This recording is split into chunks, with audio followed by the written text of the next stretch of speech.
tous les ans, pour les Bokassa, c'est une lutte contre l'oubli. Le tapis rouge et la sono, ces quelques artifices ne permettent pas vraiment de rendre hommage à un empereur connu pour ses exubérances.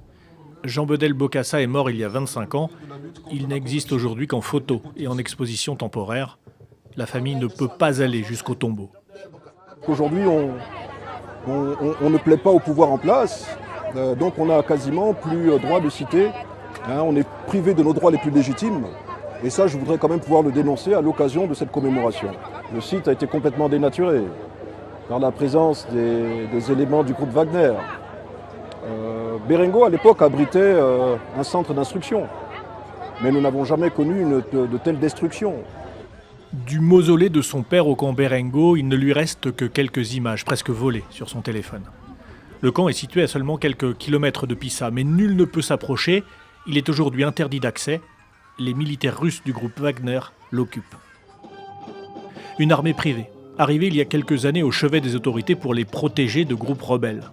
Un groupe proche du Kremlin, puissant, discret, et qui excède la famille Bokassa privée d'accès. Cette terre n'est pas simplement liée à Jean Bedel Bokassa. C'est une terre ancestrale où mes ancêtres, qui constituaient un clan, y ont vécu. Et donc le leur retirer, il n'y a pas que Bokassa qui est enterré en cet endroit. J'ai des frères qui y sont enterrés, j'ai des tantes qui y sont enterrées. J'ai mon arrière-grand-père qui y est enterré.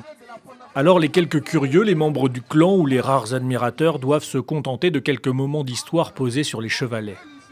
Dans un pays en crise perpétuelle, l'autoritarisme garde quelques fidèles.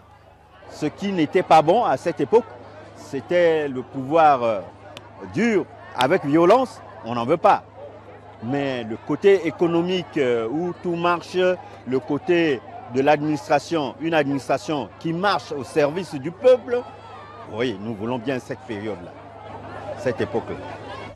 Bokassa aura dirigé le pays pendant 14 ans avec tous les excès possibles.